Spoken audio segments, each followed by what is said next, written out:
ตะมาปะเนาะปะติไปหากินบ่นี่จะเป็นภูสูงเลยทุกคนอยู่ทึงจะมีสัตว์ป่าหลายได้สิพาพี่น้องมาฟังเสียงนกก่อน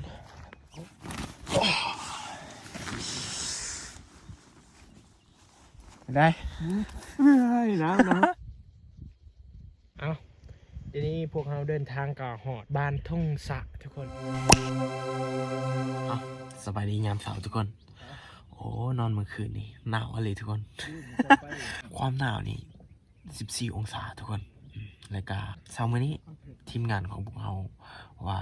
สิไปเลาะชนบทแถวเมืองกะลึงแต่ว่าก่อนที่ไปเลาะเนี่ยเราสิถ่ายธรรมศาสตร์ให้พี่น้องได้เห็นก่อนเนาะโอเค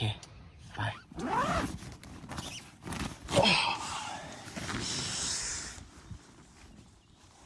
ได้น้ำโอ้นี่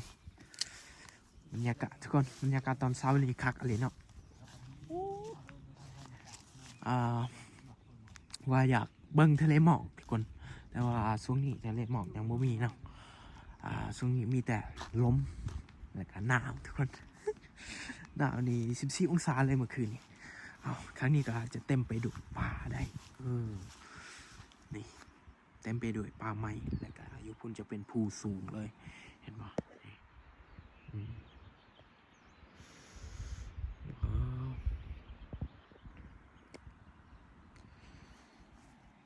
บรรยากาศตอนเช้าทุกคน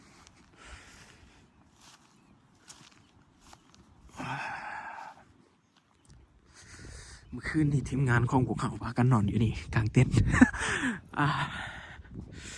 เป็นจังไดบ้านโนดหนาวเลยหนาว14 องศาเลยบอกว่าหนาวนึงคือว่ามันสิบหนาววันนี้มาใครแต่ฝนมาตกเนาะแมนฝนตกนี่ดังไฟกับบ่ได้อีกนะแมน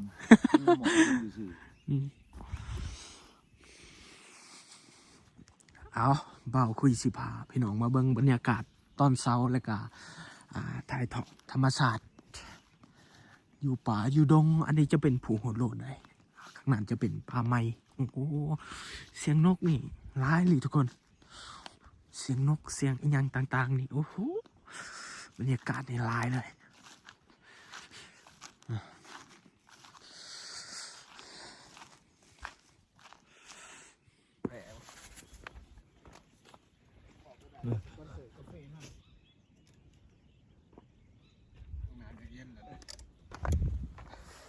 จ้องน้ำถ่ายไกล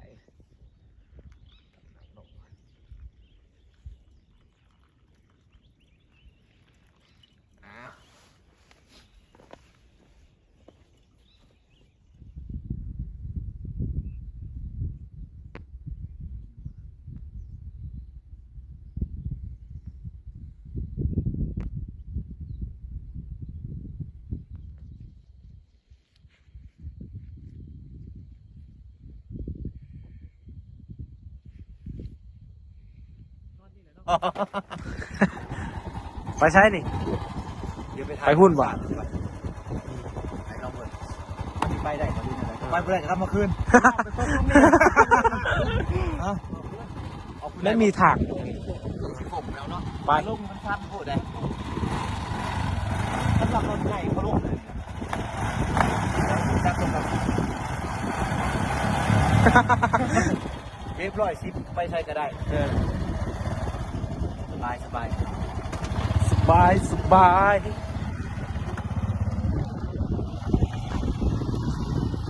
ไปแล้วทุกคนเลย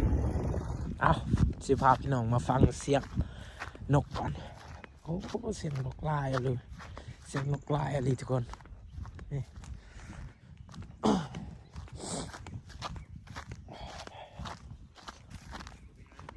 บรรยากาศตอนเช้านี่สุดยอดเลยทุกคนเลยนี่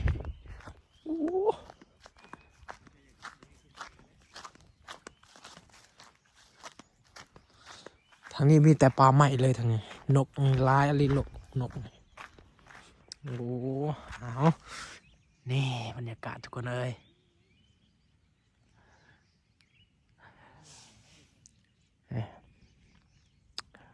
แผนการของพวกเขาเมื่อนี้เมื่อกินกาแฟแล้วก็เดินทางต่อทุกคน เดินทางไปชนบท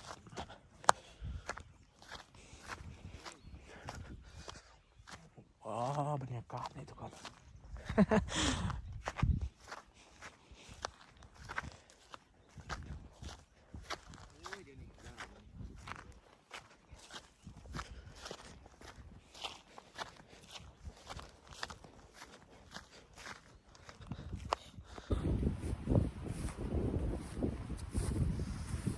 โอ้ลมพัดสบายดีทุกคน โอ้ดีใจแห่งทุกคนที่ได้ไปสัมผัสกับธรรมชาติและก็บรรยากาศเย็นๆแบบนี้ทุกคนคือว่าอันนี้คือความสุขของชีวิตทุกคน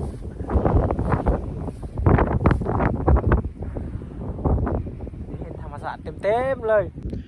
อยู่ทางพุ่นจะเป็นเมืองสมุยแขวงสารวันทุกคนถ้าว่าไปฝั่งนี้นี่จะเป็นเมืองกะลึมเมืองกะลึมแขวงเซกอง แล้วก็ขันไปอยู่ฝั่งนี้นี่จะเป็นแขวงสารวัน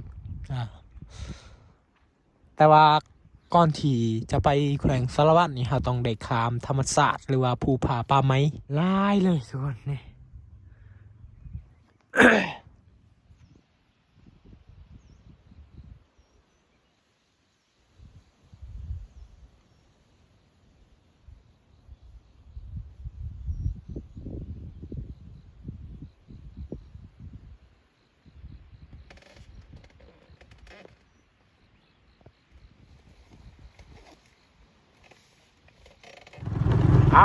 โอเคทุกคนเดี๋ยวนี้ก็ออกมาจากภูหัวโล้นเลยเนาะอันนี้เราเดินทางไปหมู่บ้านชนบทของชนเผ่าตะโอ้ยทุกคนเดี๋ยวนี้เวลาประมาณ8 โมงทุกคนโอ้วาสิทันคนสาวบ้านหรือบ่เนาะเป้าหมายคืออยากให้ท่านคนสาวบ้านกำลังเตรียมตัวไปให้ไปชวนคนแต่ว่าเดี๋ยวนี้บ่ฮู้ว่าสิทันหรือบ่ยังบ่ฮู้ทุกคนเอาจังได้ก็ฝากพี่น้องติดตามไปนำกันอันนี้คือการเดินทางของพวกเราครั้งนี้จะมีภูโบโลนกันได้แล้วก็ครั้งนี้จะมีป่าใหม่เอาธรรมศาสตร์นี่โอ้สุดยอดเลยทุกคนอันนี้จะท้ายในการเดินทางของพวกเราให้พี่น้องได้รับชมบรรยากาศและธรรมศาสตร์ที่ถนนบนทางของพวกเขาเดินทางทุกคนโอ้โหทั้งหมดจะเป็นภูเขาใดๆนี่มีทั้งต้นไม้เป็นธรรมศาสตร์ที่สวยงามอันนี้จะเป็นภูโมโลนของทงกะปลาแปลกก่อน เส้นทางนี่ก็มีบ่อนหยักแม่บ่อนบ่หยักแม่โอ้โหหยักแล้วตุ่มแล้วก็มีคนชาวบ้านที่จะเลี้ยงควายเองได้นี่เป็นควายของคนชาวบ้าน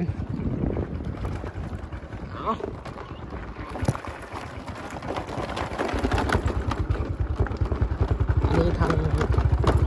ภูผาป่าไม้ธรรมศาสตร์โอ้ไม่อยากซื้อว้าวเลยทุกคน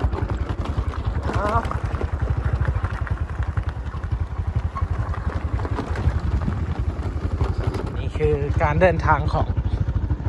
พวกเราทุกคนโอ้เส้นทางนี่ครับจะอยากแน่หน่อยดิสบายดีสบายดี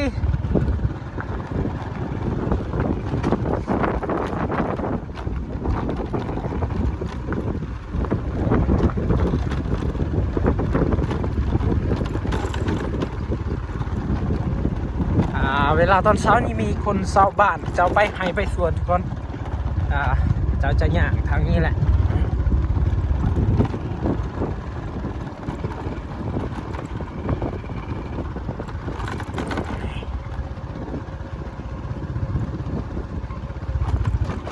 วันชวนตะมาปะเนาะปะที่ ไปหากินบ่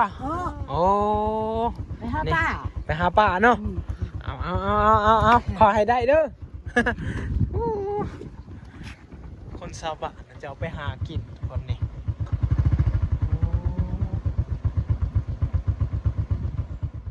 ตัวนี้จะเป็นภูสูงเลยทุกคน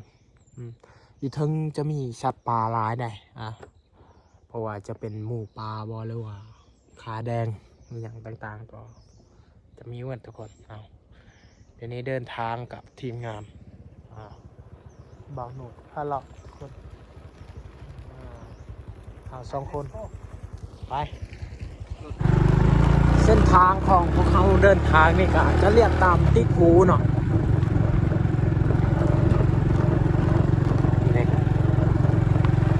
มีแต่ปลาแปลกเลยนี่โอ้โห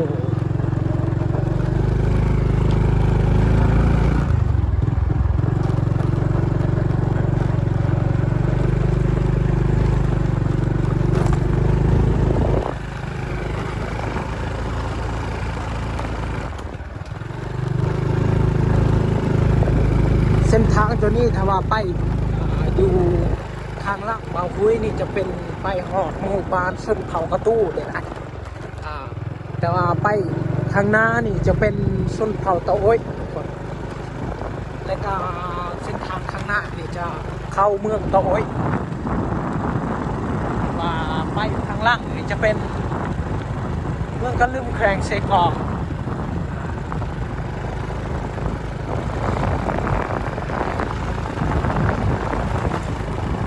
บรรยากาศนี่เย็นนะนี่ทุกคน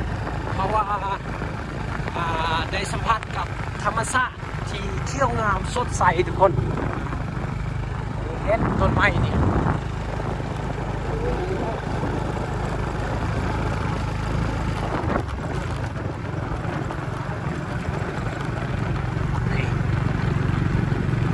เส้นทางนี้จะเป็นเส้นทางดินแดงนะทุกคน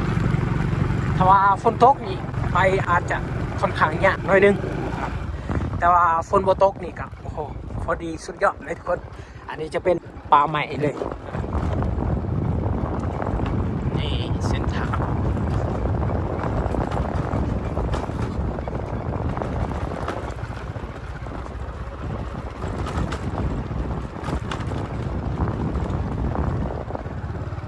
คันว่าไปแถวนี้เขาต้องได้เตรียมเสื้อผ้าเสื้อกันหนาวหรือว่าเสื้อกันฝนเนี่ยมันจะบ่หนาวนะทุกคนโอ้โหเดี๋ยวนี้เบาคุย เสื้อตัวนี้หนาวอะไรทุกคนบ่ได้เตรียมตัวภาษาดีโอ้ย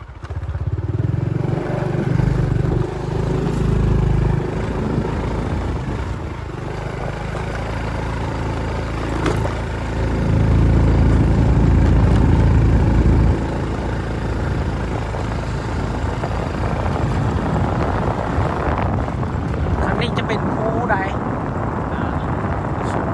เราเดินทางก็จะเรียกตามตีนภูนี่ขนาดเป็นป่าไม้เลยเป็นดอกสวยสัตว์ป่าสิลายอะไรจะมีได้สัตว์ป่าคือสิลายอยู่ในการไปสัมผัสกับธรรมศาสตร์ในการเดินทางนี้ได้สัมผัสกับเสียงนกหรือว่าเสียงสัตว์ป่าอย่างต่างๆหลายสนิททุกคน